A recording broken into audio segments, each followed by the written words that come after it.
Alors, on continue notre voyage sur les pas de Saint-Paul et c'est pas vraiment sur les pas, là, c'est plutôt dans le bateau de Saint-Paul, puisqu'il est parti depuis Césarée. Et alors, donc, la mer était un peu fermée, comme vous dites, ça devient un peu dangereux. Voilà, ils ont des vents contraires, ça n'avance pas, ils essayent de naviguer un peu, puis alors il faut, pour essayer de trouver des vents convenables, ils s'éloignent un peu des côtes, et on va essayer de se mettre à l'abri en contournant l'île de Crète. Oh, c'est une grande île, hein, c'est un gros morceau, l'île de Crète. Bon. Oui. Donc il passe le cap qui est au bout de l'île de Crète, et il longe l'île de Crète un petit peu est-ouest. Et comme c'est quand même tout est très de plus en plus mauvais, on arrive dans un petit endroit qui s'appelle en grec Kaliliménès, ce qui se traduit bon port, hein, tout simplement, bon port. Alors on se dit ça doit être très bien, pas du tout, c'est un trou. Ah oui, encore maintenant. Encore maintenant, oui. Plus que jamais, certainement plus que jamais, parce qu'il y avait quand même une petite ville, il y avait l'Azé à côté, là. Bon, tandis que là, actuellement, c'est vraiment... Bon. En plus, les Grecs modernes n'ont quand même pas de sens parce qu'ils ont massacré ce port. Heureusement, on peut de temps en temps prendre des photos quand même, mais ils ont construit un énorme réservoir de fuel, là, oui, donc évidemment, c'est pas très joli à voir. Qui est en mer, si vous voulez, mais qui est sur un îlot, mais c'est immense, c'est très laid. Oui. Bon, enfin, Paul arrive là-dedans, et tout le monde a l'intention d'hiverner là. C'est raisonnable. Les marins trouvent quand même que c'est petit, qu'on va s'embêter là, que passer l'hiver là, ça va pas être rigolo.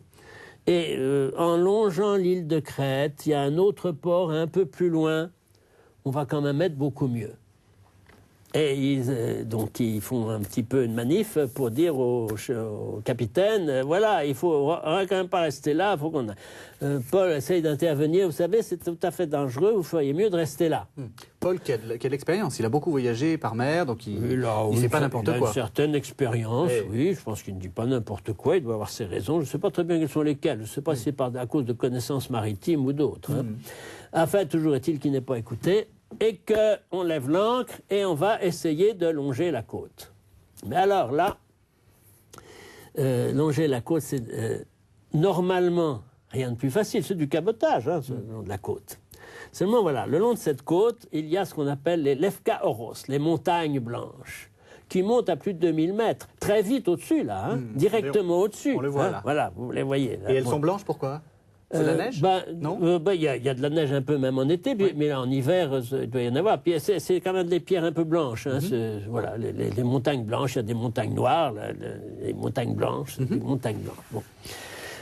Il peut se faire que quand il y a un courant d'air qui s'établit et qu'une tornade descend le long des montagnes et ramasse tout ce qu'il y a sur le bord de la mer, là, tout ça est expédié vers le sud.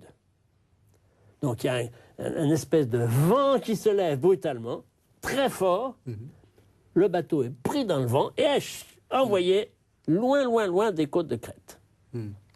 Il va y avoir une tempête pendant 40 jours. Pendant 40 jours, ils ne vont pas voir le soleil. Ils vont être ballottés. On va prendre toutes les mesures possibles. Les récits de Luc sont extrêmement très concrets, très précis. Hein. On peut écrire un bouquin entier. Chantal Régnier a écrit un bouquin extraordinaire là-dessus. Qui explique très bien que c'est tout à fait maritimement très juste. C'est d'une précision tout à fait fantastique. C'est un travail universitaire de premier ordre. Hein.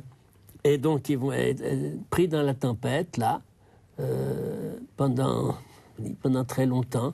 Alors, on est nombreux sur le bateau, bien entendu, on largue tout ce qu'on peut larguer pour alléger le bateau, on le ceinture avec des cordes pour qu'il ne se déclenche pas complètement. On n'a plus grand-chose à manger, on a faim et soif, hein, etc. Hein, et Paul, très digne, explique qu'il ne faut pas s'inquiéter, que tout va bien et que tout le monde arrivera au port. Au contraire, il faut manger un peu et reprendre des forces.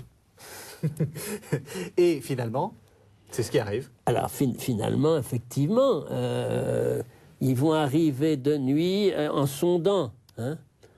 La sonde, c'est bête comme chou, c'est une espèce de poire en pierre qu'on descend avec une corde et quand ça touche le sol, on sait bien. Hein. Des sons du 1er siècle existent encore, hein, on en trouve dans les musées. Hein. Merci beaucoup, Père de Mesmer.